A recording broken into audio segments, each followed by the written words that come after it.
So that just tells you everything about all of the gift shop hockey deals mess. Anyway. Well, anyways, hi everyone. Hello. Hear ye. The town hall has been.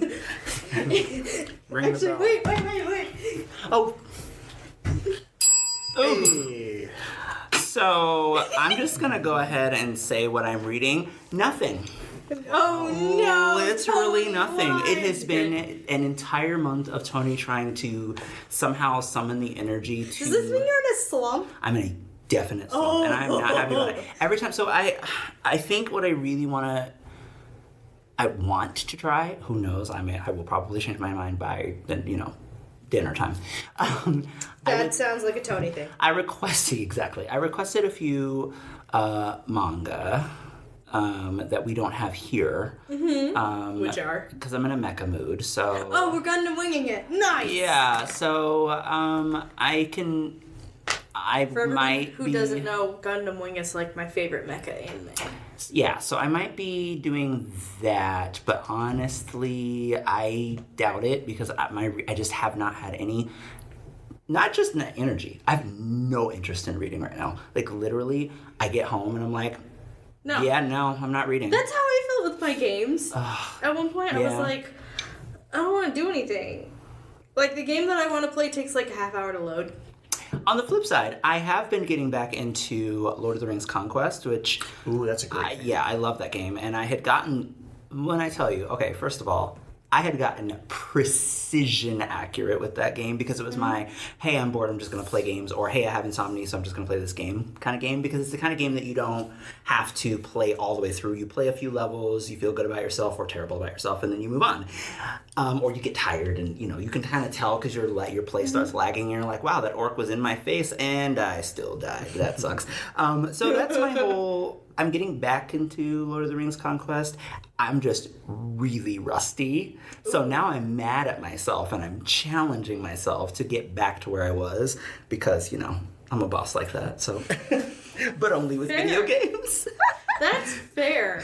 Right. Yeah, and I'm honestly, my watching entertainment has slowed down. I have begun My Hero Academia again, and the other day I started a rewatch of Neon Genesis Evangelion because I love Neon Genesis Evangelion. I forgot how much until I started watching it again, and I was like, oh yeah, this feels I so can't good. wait for you to finally, if you start reading Gundam, for you to finally get into the anime portion of it too. I'm going to watch as much Gundam as I can stomach before the end of the year because you can't do what I'm trying to do creatively without. There are so many Gundams in general. Yes, it's like a Power Rangers, but like Gundam. It literally. They're just like, here's Gundam Wing, here's Gundam Mobile Suit, and you're just like, oh my god. Yeah, it is the never-ending anime property. I would be very surprised if they didn't in the next few years come out with another Gundam because that's just the track record. I just say that Gundam Wing is superior, but that's just because that's the one that I love. Is that the one from 95?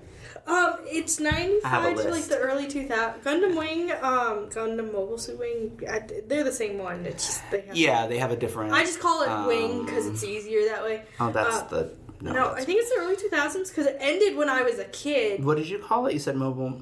Oh yeah, Gundam Wing. So Mobile Suit Gundam Wing, 95 to 96. Yep. And it came out in the same year that Neon Genesis. Are you ready for the funny part?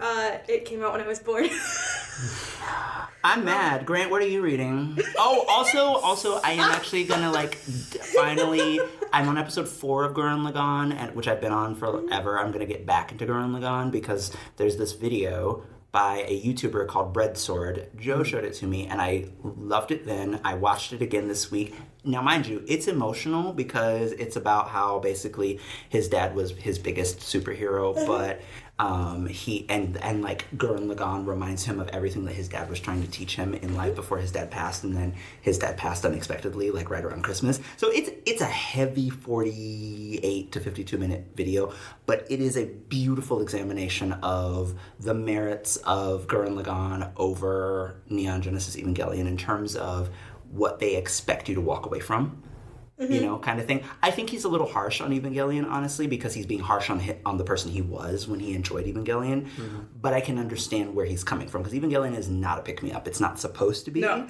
And to me, You can't just open it in a random episode. No. Like, it is arc from start to finish. Yeah, but to me, that is its strength. It really is showing you how it feels to be the throwaway 14-year-old and live that world. It just also has giant robots and kaiju because it's an anime. Of course. And it's also just, it's so good. Anyway, Grant, what are you hi. enjoying right now? Hopefully it's book related. No, it's not. Lots of ish today. Yeah, no. Well, that is the theme. It is the theme. I'm reading a book. Yeah, nice. Someone's reading. Oh, you're not? Okay. No, I am. Okay. I'm gonna plead the fifth as far as like a full discussion of it goes. Until I'm done with it. Okay, what's the title? The title is Art and Artist by Otto Rank. Oh. And however, I'm not going to talk about it. Okay, that's fine. Because I'll butcher it. However, that's when I'm done with it, probably by next episode, I'll give my whole rundown of it. Nice, that'd be cool. However, other things I've been enjoying. I went to Toledo this weekend. Oh, he's one of those humans. Sorry, I just looked up Otto Rank. Yeah.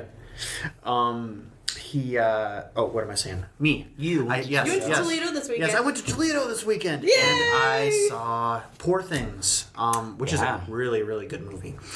What's the basic plot? I haven't really... Basic plot, it's kind of a reverso weirdo version of Frankenstein. Oh, However, interesting. just the world that it creates, it's kind of steampunky, kind of not. Kind of like like a lot of stuff that they do reminds me of, early silent film and stuff. Oh, that's interesting. But yeah, it's just great. It really transports you into this world. Don't bring your kids. Don't bring your kids just because Emma Stone's in it. Is that a thing that has been happening? I don't know. Oh, I'm just okay. saying. I was going to say that seems a very don't bring pointed content warning. or if you bring your kids if you want to, I don't care. Yeah. Traumatize your children. Traumatize Yes. your children. How many children are gonna go see Dune Part 2 just because Wonka is in it? Which, by the way, By the way, that movie comes out, I think, in like August. I highly endorse Wonka. Honestly, if you are a fan of such films as Mary Poppins, Wonka is doing all of the same things. It's delightful. It's wonderful. It's really entertaining that everyone saw it and they were like, didn't think it would be a musical, and then they all got mad because it was. And Yeah, I'm like, yeah. You knew what you were getting into. Have you seen Wonka before? People's Wonka takes have been so weird to me, and I'm like, It's the same with the Mean Girls take. it's just a movie. It's a family feel-good movie. What did you expect? I mean, that's what they do. It's not reinventing the wheel, because that's not what family feel-good movies do. No. So, anyway. Yeah, What else are you enjoying? I was just gonna say I haven't heard anything good about the Mean Girls. No, I haven't either, actually. I haven't either. The only Yeah. the main thing that I've heard about the Mean Girls movie is The Mean Girls musical movie, by the way, just in case everyone is a little lost on that. for context, they made Mean Girls the movie in like early 2000s. Into a stage musical in like 2013 or 14 or something. And honestly, I've heard nothing but high praise for the musical. No, the stage musical, fantastic. Yeah, if that's what it's like. So the weird thing about like stage musicals and what they're doing right now with the fact that like we're just bringing a lot of things from movies to musicals. I have complex feelings about that. I have so many complex feelings about that as well. But one of the things that I am enjoying is some of them, like Legally Blonde, Mean Girls. Some of them have really fantastic music that goes along with them. That's the true. Heathers one, I thought the music was great on the Heathers one. But I like. Honestly, the Mary Poppins musical, I don't even want to watch full disclosure, I've never seen the movie with Julie Andrews. Why? Because when I was a kid, I had this thing where Julie Andrews could only be one Mary, and she was already Maria. So why would she be Mary? Any others? It's stupid. To be honest, it's actually pretty good.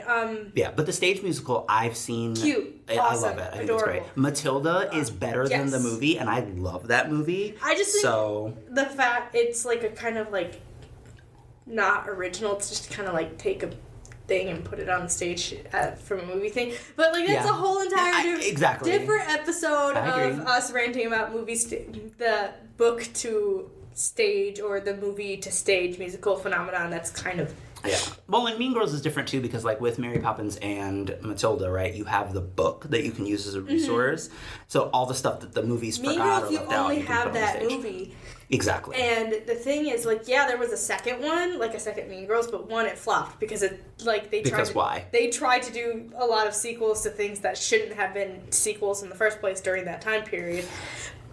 But, like, I think with this, the musical, one, as much as I loved her as Betty Brant in Spider-Man, the one girl who plays Katie does not. She's blonde. She dates Ned. Oh, yes!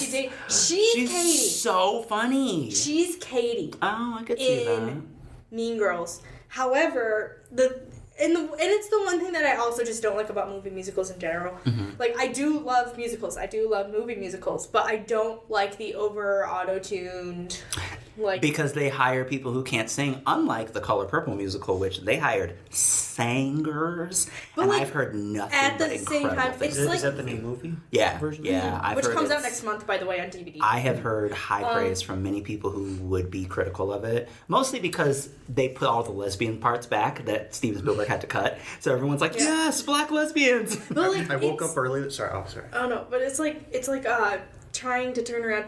So there's like a thing with Glee where like you just knew it was over auto-tuned, even though you knew some of those people could sing some. Where like the songs are just very over auto-tuned and you can hear it. Especially like with Britney or some of the other. You can hear it Yeah. in the Mean Girls musical, and I hate it. Oh, that's not It's fun. just there, and you know Renee Rapp can belt it. I was going to say. Because she's she was Regina George on Broadway. Yeah. Like, she could, like, throw it down. Like, it was a whole thing, but, like, in the movie, like, Yeah. it's just so overly, like, auto-tuned to the point where you're just like, it doesn't sound as good because of the direction that it went. Sure. That's disappointing. So, you know, if you're... Watch it for fun, but also stage musical is superior than the movie musical, but the original movie is superior than all of them. But anyways. And even it's not really that great. But anyway, No. let me just throw my little pink shade. Anyway, Erin, what are you enjoying that isn't so- Mean Girls, the movie musical? Here's the thing, I haven't actually watched it yet. This is But you're reading my, the new book club book this week, right? so I'm reading your book club book. Yes, how is it? I am currently 142 pages in Excellent. of 480. What do you think? I haven't read it, so I don't know. And you picked it? I picked it because it's a Brandon Sanderson and it's short. Okay, so here's And the it's a thing. standalone. As much as I'm slowly for those who don't know, I don't exactly talk about it on here, but I am slowly slogging my way through Way of the Kings. Oh, yeah, you poor But soul. like, I like the point of view that he's going with it. I understand it. I like it. Yeah. Alice kind of clued me in on this, and I can kind of see it, but I also don't like it. Is that this is supposed to be kind of like a Princess Bride inspired style? Yeah, because I think it's Brandon's wife's favorite movie. I don't like the fact that this is told in a very unreliable narrator standpoint. And I say that Oh, sure. very loosely because this starts. So I'm on 142, so give me a minute as I go backwards. I have my Kindle in front of me, so I can totally do this very easily. Where they're standing there and they're talking, that's 11. But they're doing it in like third person, but they're doing it in third person as if it's another narrator. Like, it's some... Remember how in... so basically- So you know how in Name of the Wind, Yeah. when he was telling the story, like, he was doing it in, like, first person? Yeah, Like he an tells... oral history? Yeah, mhm. This sounds like... And so, for those who don't know, I'm a big oral history nerd, so I, like to look at interviews of things. This feels like somebody who is telling the story of Tress Yes. instead of her telling it herself. But it That's also, how it's supposed to feel. but it sounds like the narrator is also there. That's how it's supposed to feel. Right. To be honest, with the way that this is going, I don't particularly care for it. Yeah. And it's not because I don't like that style. It's just, to be honest, in this Like the story is not vibing as you. It is not vibing whatsoever. Sure. So the storyline is basically, from what I can tell so far, and from what I know, Tress, she lives on an island, and she basically falls in love with the prince of the island. Okay. Because he would dress up as one of the servants, and he would escape out of the castle, and they would meet up, and they became friends. Sure. So she fell in love with him that way. Okay. And the whole entire time he was trying to convince her that he wasn't the prince, but she's like, I know. You have gloves that are way too nice. You have rings that are way too nice that you're wearing. I know. I'm only here to wash your windows. And it's like a whole entire thing. Interesting. And so they have like this friendship, they fall in love. It's kind of cute, and it's like the first 5 pages of this that they explain this part of the story. Yeah. And then he, the boy, Charlie, is sent off with his parents because they're going to go try to marry him off. Of course. Get him married. And she likes him, so she doesn't want him to do it. And he likes her, and he doesn't want to do it either. Right. And so he's like, I'm going to send you every single time I get rejected because I'm going to be the most boring person on the planet. So I'm going to be the most boring person. And every single time I'm getting rejected, I'm going to send you a cup. Because that's she where the has... cups come from. Okay. Yeah. Because she has a thing with cups, and he's giving her a pair of gloves, and it's like this whole... Like teacups, right? She has a specific thing for Yeah, teacups. it's like this whole entire cute thing in between them. So he leaves, and he sends her 4 or 5 cups. Mm-hmm. Before he doesn't send her another one, and the announcement is brought back that the heir of the throne Right. is married to someone, and they are coming back. Right. It's not Charlie. Oh. They sent Charlie off into what is called the Midnight Sea to go meet with the evil sorceress, or whatever her name is, Sure. to marry her.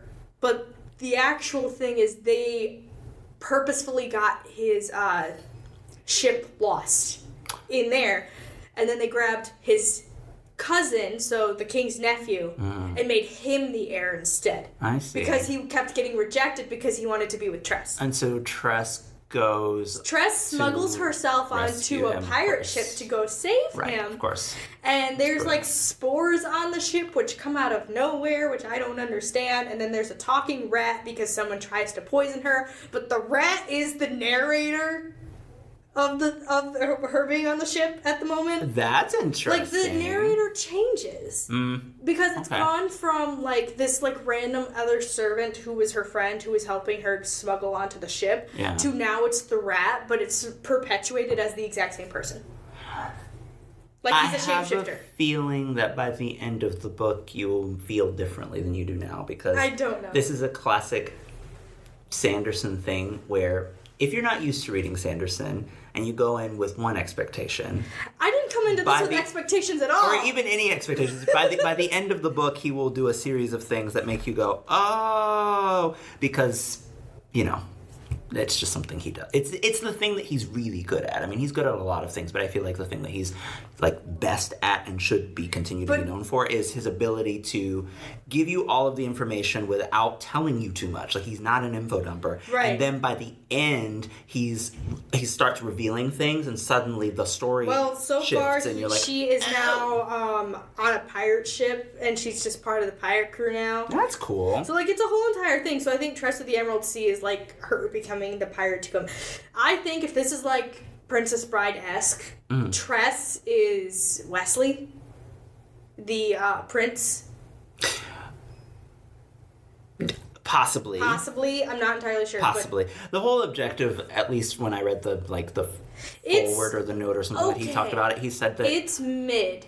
Yeah, well, that's fair. That's my current. I might change my mind in 2 days when we actually have a thing for it. Yeah. But that is what I say right now. Oh. And then after that, I'm gonna read what is this called? The Sorceress and the Signet by Patricia McPhillip. Oh, to okay, yeah. cleanse my palate. I say cleanse, but what I mean is to read something that I want before I have to start Project Hail Mary. Sure. For book club. Yeah. And then I'm currently playing. I'm waiting for Starfield to update because they did a really good lighting update, and so I'm waiting for that to come out. Nice. And so I'm waiting for that. So I am playing Sims, and I was gonna do a legacy challenge, and I threw that out the window because that is what I do in life. Sure. And Yeah, my sim is currently living with her dad, who had an affair against his wife because she hates kids like it's one of her traits. And so my sim was born, and she couldn't afford to have the kids, so she sent her to live with the dad. And he's like a giant politician and everything. Sounds like a whole thing. And she's in love with the local horse rancher kid. Okay, well, the state of the ish. Grant, would you like to... I don't even know what we're supposed to talk about. Oh, I was going to say, wow, okay. Would you like to expound upon what we mean when we say the state of the ish?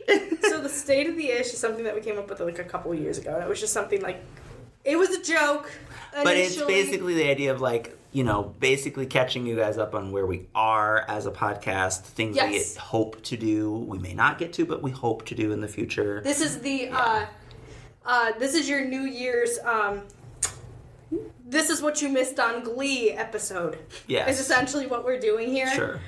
So like last year was last year when we lost the father of the dungeon? Last year? Both of them, yeah, last year. Yeah. Both Jen and Andy. No, Jen we lost in 2022. We're in 2024, Tony. No, I know, but I thought... Did she leave Jen that left early? Yeah, she did. That's right, she I did. started ordering books in August. That's right. I know Yeah, this. that's right, she did. So we lost her birth. Yeah, so last year around, what was it? Now. March? Was it now? February. February, Yeah. March? Okay. Yeah, so it's been a year. Because we didn't even do the birthday episode for him. Right. So it's been like a year with the three of us. Okay, I'll ask you two. Oh no. I'm terrified. Just kidding. How do you feel the adjustment has gone? Is it... How do you feel about it? Yes, that's the question I'll ask. I wouldn't say it's either better or worse with just three people. I think it's just a different dynamic. Different dynamic, yeah. It is a different dynamic because, like, I think before, and we love you, Andy, don't get us wrong, but beforehand, it was a lot of, like wilder conversation, and it was a lot more shenanigans. There's a lot of crosstalk behind what someone was saying. Yeah, that's Yeah, true. there was a lot of that, but now, because it's like, the three of us, to be honest, the three of us are more chill. It's true. We all have a tendency to, like, even if we talk over each other, like, all of us immediately stop and we just can, like, go, okay, so you're talking, so, like, in the podcast, now, listeners, you know what we're saying, and if we ever do transcripts, you can actually know what we're saying. Like, that's something.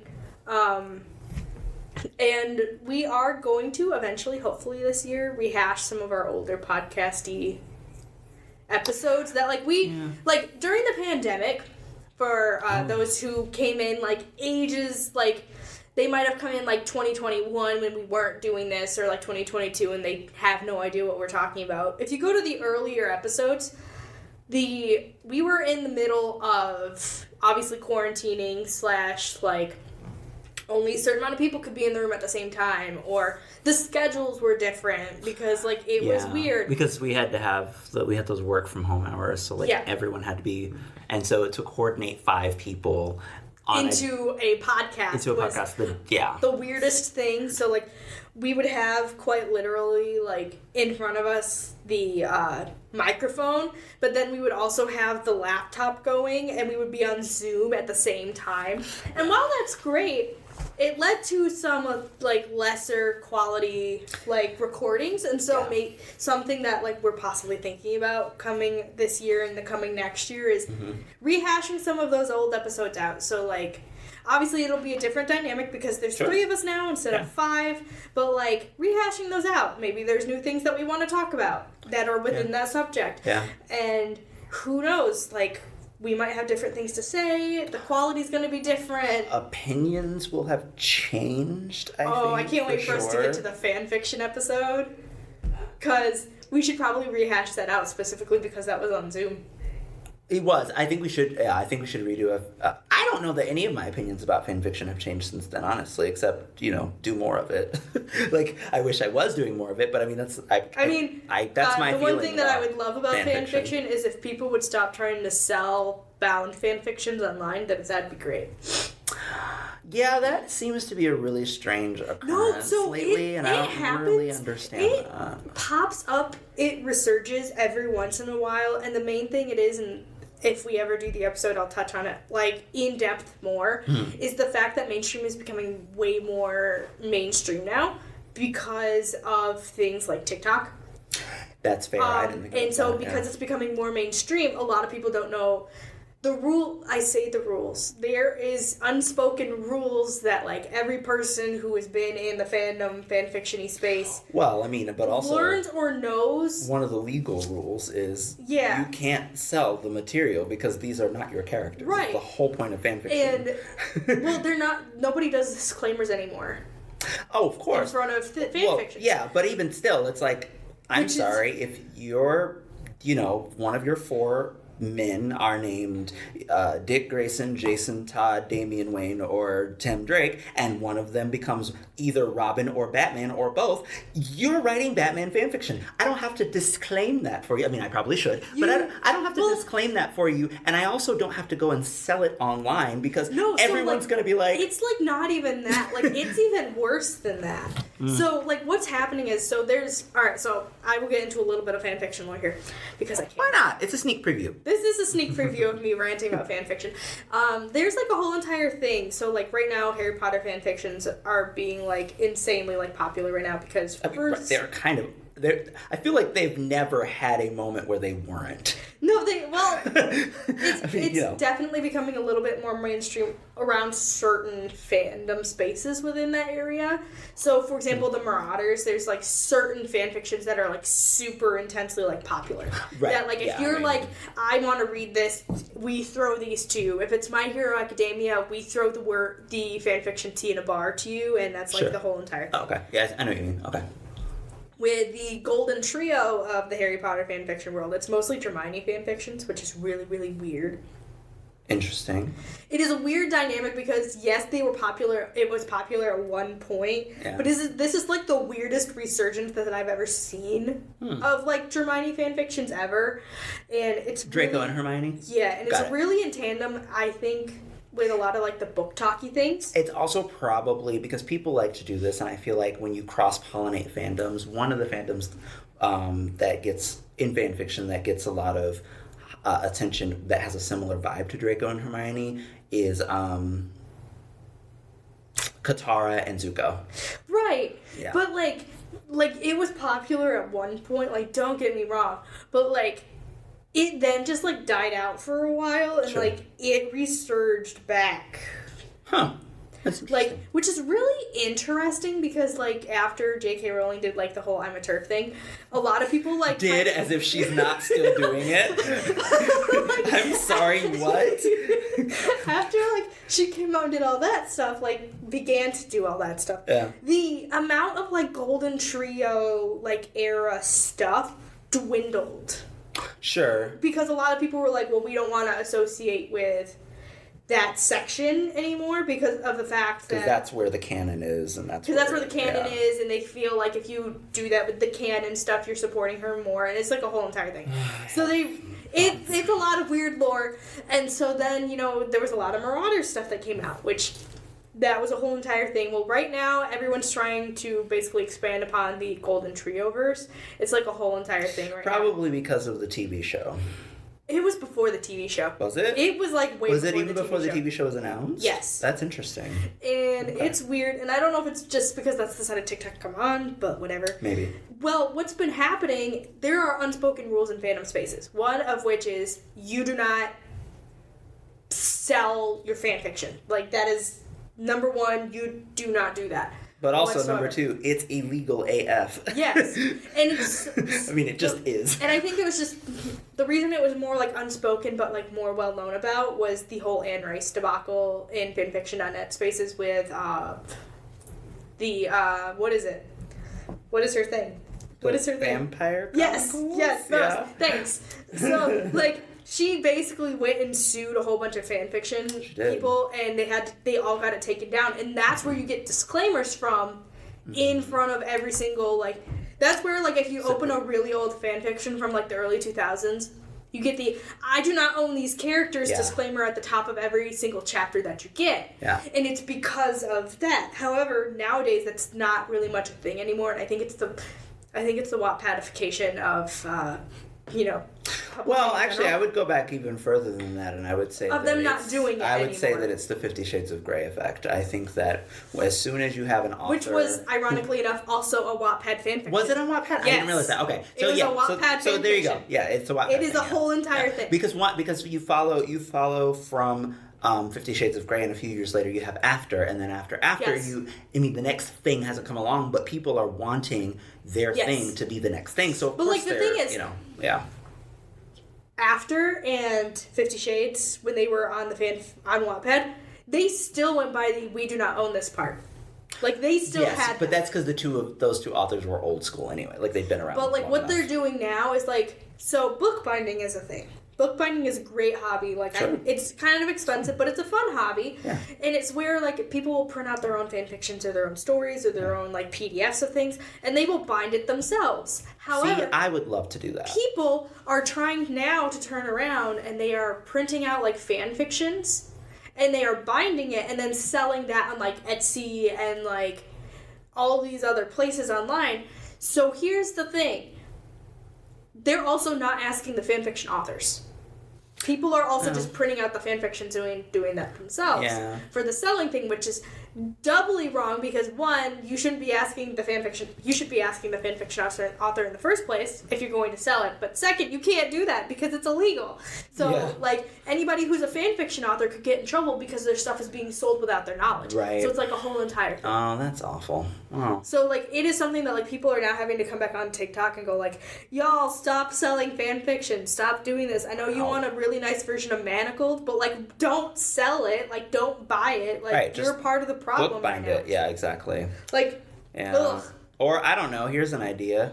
Use staples. They'll bind it for you. It won't be as pretty as if you hired a bookbinder. But hey, if you want a bound copy, like I get it, wanting a bound Yeah. copy of your favorite story, that's as old as time. But you can't purchase No. from someone No. content that is not original. Like that's not how that works. Yep. And I don't understand why people don't understand that. But anyway, that's a whole thing. So I'll tell you what I'm excited about for this upcoming year, which is going to sound weird because I'm kind of terrible at book club things. But oh, my idea. But I am really excited. So since there's three of us, we can do this kind of thing in a different way than we've done it before. Yes. Because before we would just choose a book and, then we'd read it as the five of us or not the one of me. All of us wouldn't read it and except for, like, Jen. Yeah, it would just get, I don't know, it felt harder, right? To do that more consistently with five people. And I think Whereas with it's- three people, Yeah. we can just go back to back. Like, you choose one, and then I choose one, and then Grant chooses one, and then Grant chooses Well, one, and I I choose one, think whatever. Also, on top of that, with the three of us, it's easier to contain that into an hour-long episode. Exactly. As opposed to if there's five of us, there's five different opinions. Yes, exactly. So something that we're going to be doing in the future, which starting March, because guess what? March is reading month. We're going to be starting with, I think, Grant, so I need you to get... Yeah, I should probably choose one, shouldn't I? Yeah, you should. Well, Yes. I'm stuck between two. every single episode, except for like one in April because it's my birthday episode and I say so, Of course. we're gonna have a book that one of us three have picked, and we're going to look at it. It doesn't matter if you guys read like a couple chapters Now, or the if you sparkle it, criteria, we can't forget the criteria. of it not being very long. No, the criteria is that it has to be beloved. Yes. It has to be something that you like, that you love. Oh, that we personally That like. you personally like, and then Yes. the rest of This us is are us sort of basically learning more about each other and our book as readers, styles. yes, and seeing like- why do you love Howl's Moving Castle so much if you're Tony, Why do you want everyone to read Kiki's Delivery Service if you're me? Yeah, Or right, like, right. why do you want them to read Lord of the Flies if you're me? Granted, I'm not gonna pick. Yeah, you could I choose should Lord of pick the that Flies one. because I've always wanted to finish it, and this would be a great way to do that. I think I should probably pick it. Yeah. Yeah, see? but like you pick those, and then we're going to be reading them, looking at them. Even if you don't finish the whole entire thing, that's fine. But like we're going to be reading it, looking at it, and then coming in and then discussing like why is this book Grant's favorite book, one of Grant's like books that he wants to read or wants us to read. Like why does Tony want us to read this book? Yeah. Like, and then discuss like, okay, like why don't I like this? Right. Or why do I, do I feel similarly or not or whatever. Discuss that. Yeah. And it'd be a great way to get us right into rolling into summer reading, because it ends right when summer reading begins. Right, because we're doing a couple of books apiece. Two Books apiece. Two So books that'll apiece. get us through to summer reading, which is honestly like I'm leaning towards like adventure books for mine because the summer reading theme is Yes. adventure, but also it's a part of my growing understanding of my tastes. I love a good adventure story, and I am really annoyed when people treat it like lesser art. It drives me Right? absolutely insane, because those same people will say things like, "Oh, I love John Wick," and I'm like, time out. 4, not just 1 or 2 or 3, 4 action films, people. 4. There are 4 of them. I'm not saying they're bad. there gonna be- I've not seen them. And I'm guess just what? saying- There's going to be a spin-off one coming out called Ballerina. Right, but here's my thing. I'm not saying John Wick is good or bad because I haven't seen it yet, so I can't judge it. But what irritates me is when people will watch something and agree that they like it, like Fast and Furious or John Wick or whatever, and then they'll go to see the 5th Indiana Jones movie and they're like, I don't understand. And it's like, are you kidding me? Indiana Jones is the template for every action movie that's come. Star Wars and Indiana Jones are the templates for every action movie that's happened since then. Now, they might not use those terms. I mean, everywhere, everything, everywhere, all at once is not borrowing from Indiana Jones. Thank you very much, I would imagine. Or maybe it's borrowing, like, one tiny thing. Do you know what I mean? Like, but every action movie hangs, since that time, hangs on Star Wars and Indiana Jones because that's what they do. They're action films. That's what they are. And it's weird to me that there's this sort of bizarre cross-cultural thing where people are ready to like destroy an action movie on the merits that it is an action film, as opposed to looking at it and saying what makes a quality action film, as opposed to another Fast and Furious movie. To have my strong. I would opinions rather on that. not have it. And honestly, like the first couple of Fast and Furious movies are like especially the first one. That's a solid action film. By the time you're getting to 3, 4, or 5, I'm like, I'm done, because they're not good anymore. Same Right. thing is true of Transformers. The first Transformers film, I mean, not as good as the classic Transformers animated show, but we can't all have what we want. But it's a good movie, solid. Everything after that, garbage. And I have reasons, right? But then there's other things like, okay, so I was just watching The Batman with Robert Pattinson, because I rewatched that movie literally every Yes. couple of months to remind myself what it is I love about that movie. The reason I love that movie is because unlike every other Batman live action project since 1989, it's not an action film. It has moments, but the entire vibe from setup all the way to the end is not about can Batman beat people up. That's literally not the point of the So it film. actually feels like a Batman. And it irritates people because they're like, but this is not why I watch Batman. And I'm like, I understand that. However, the reason that Batman and Superman have lasted as long as they have in every arena where they exist is because they've learned how to be both an action property and something else when they need to be. Superman Returns is another example of this. Flawed though it is, that movie doesn't hang on being an action film. The thing that makes Superman Returns work is because it's about a stranger comes to town story. I mean, he's returning, but still, it's that kind of vibe. And you really feel, I felt anyway, for the first time, that this is what it must feel like to live in a country that is not your own. I mean, for a Superman movie, that's kind of one of the major strands of Superman storytelling that often gets ignored. But whereas if you look at Man of Steel, right, that's a straight up action movie. I mean, period. Straight up action movies are cool, but like it's really nice to have that like nitty gritty like drama stuff that like the Batman or like. Yeah, I mean, I guess what I'm saying is like I like thinking about this a lot more because of, and summer reading is sort of helping me think about that a lot more, like the merits of adventure storytelling and how, particularly in books, it has been a mainstay of books for since Gilgamesh. So, like, the idea that people can look at that and say that's a lesser art form, it's not really doing anything. And you're like, actually, doing is the point. I mean, do you know how hard it is to write something without telling your readers why you're writing it? As you're reading it, you know what I mean? Like, it's without explaining all the time. And a great action sequence is not simple or even simple-minded. There's so many moving parts that go into that people just don't take for granted. And when you have a J.J. Abrams at the helm, you understand how easy it is to mess it up. Yes, I said that because the. I want to know what Grant wants. Yeah, what are you excited about this year? Yeah, like I mean, that was what is something that like you want us to talk about this year? Like, what's something that you're excited about? I mean, I was most excited about the whole book club angle. You know, us. It's showing you the time. Oh, I'm looking at the time right now, Tony. I know we're going to try to get in some interviews this year. I hope. Hopefully, like, fingers crossed, right? Yeah. Like, I think we should definitely interview our new youth services person because they're pretty awesome. Just more guests in general. I think that was kind of the goal. Yeah.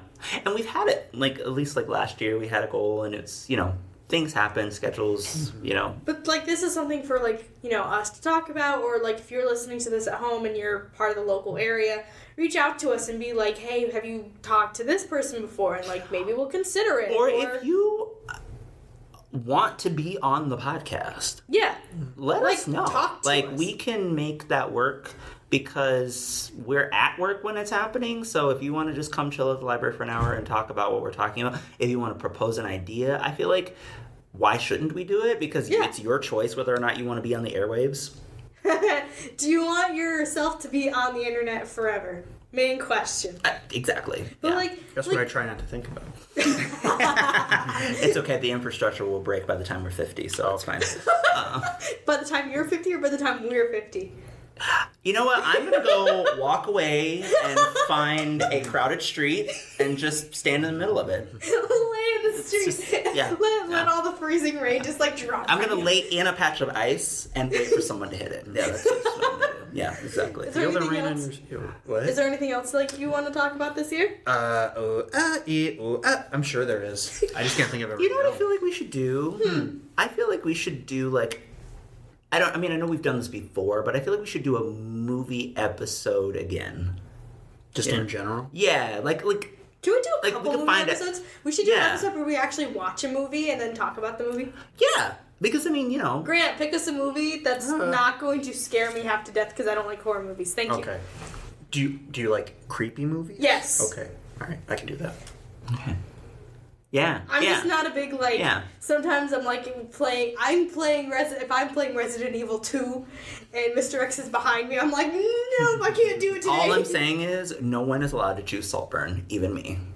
Saltburn. I love it. Sorry. Okay, don't get me wrong. Don't get me wrong. I enjoyed the film as I was watching it. I have loathed every piece of discourse I have heard except when Grant and I talked about it because fortunately Grant has a brain that thinks about these things and he's like, yeah, it was kind of okay. And I'm like, good. That makes more sense. Listen, the thing that made me laugh about everybody's reaction to Saltburn, and I'm just talking about in general, on the TikTok machine, because that's where I'm seeing people react to it. The Devil's App, yes, continue. Yes, is I've completely. One thing that somebody actually said that made a lot of sense is you could tell that on the two specific scenes that everybody loses their mind about. Mm-hmm. On the two specific scenes. The bathtub in the house.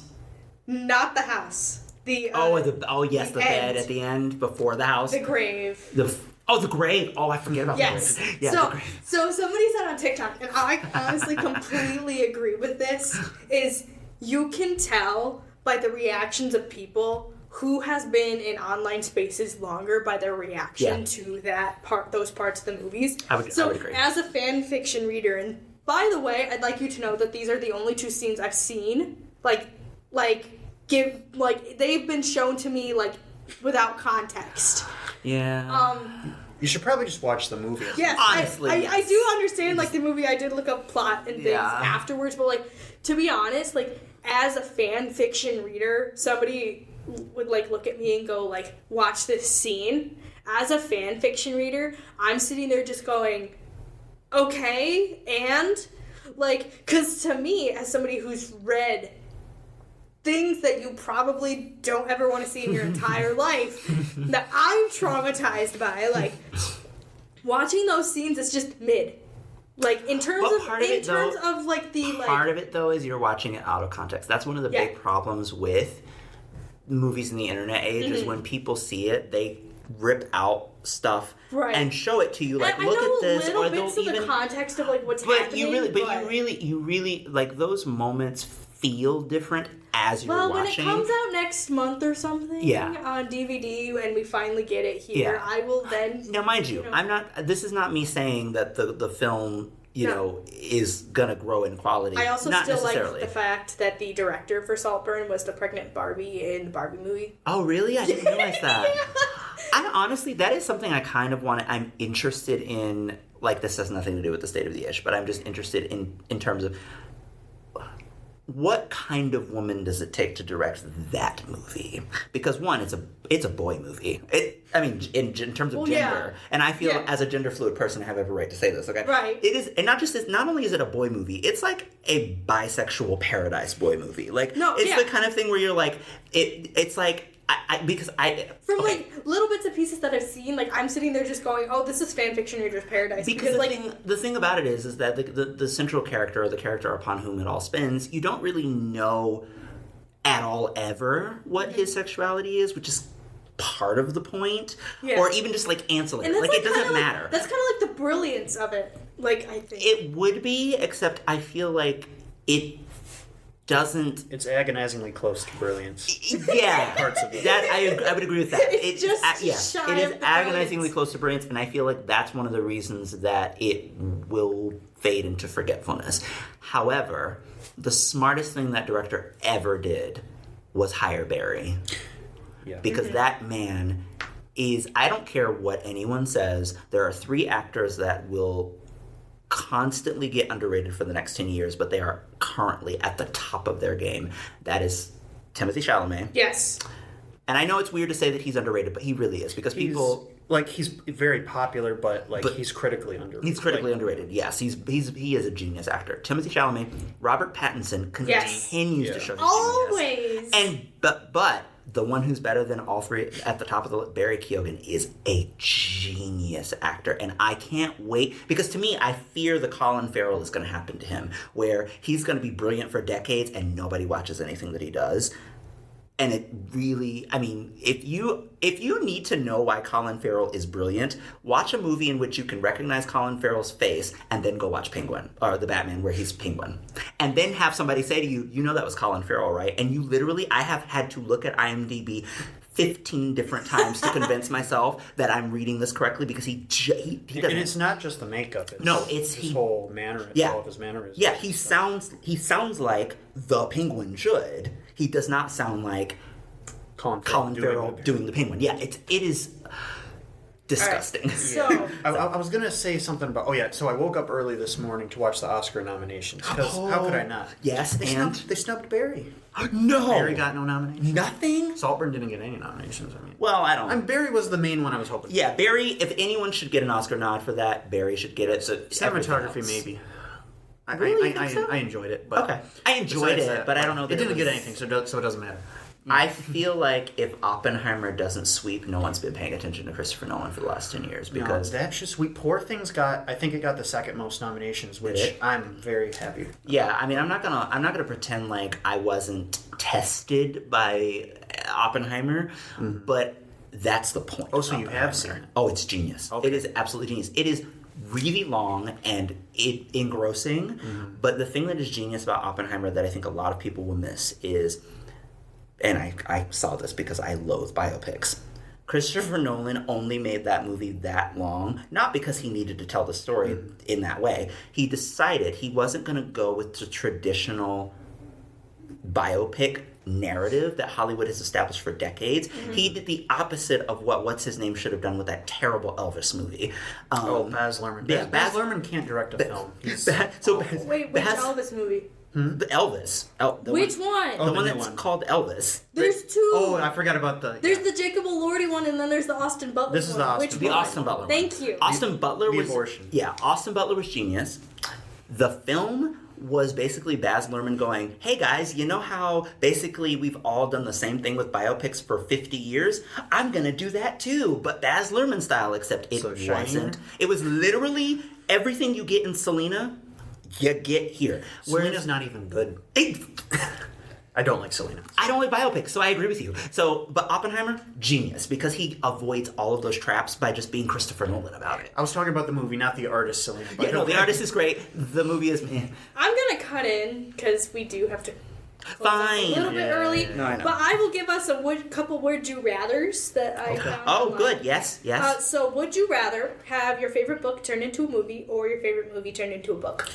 Book turned into a movie. Movie turned into a book. Oh, which Because one? I would be really. Which one? Ooh, which favorite movie? Honestly, I would really enjoy seeing either Weekend or Life as a House turned into a book. Okay, Yeah, because that would be harder than you think it would be. Grant. Life as a House isn't based on a book? No, Really? Grant. no. Okay. So I would probably, it's not like my favorite book of all time, but I really want Ill Will to be turned into Ooh, a okay. and it was, their HBO purchased the rights to turn it into a miniseries, but nothing ever came of it, so And then my last I would one. watch the heck out of it. Yeah. My last one is: would you rather read a book with an annoying cliffhanger, or one where your favorite character is killed off? Cliffhanger. Well, no, I don't care. No. It Favorite depends on how character it's killed done. off. Yeah. If it's pulled off well, I think cliffhangers are cheap. I already had that problem. Depends on the cliffhanger, I guess. Perhaps. Like if it's cliffhanger that attempts to build anticipation for a further thing, that I find annoying. Cliffhanger, if it is a reason for it to end without a clear resolution, I enjoy that. Yeah, I think if you need to know how I feel about cliffhangers, read Shattering Glass by Gail Giles. It's the perfect cliffhanger because it literally ends in the middle of the scene, and so you have no idea what happens to that kid. There was a long-term thing I just finished recently, Yeah. and it famously ends on a cliffhanger, and I wish I hadn't known that it did, Yeah. so I could experience it more.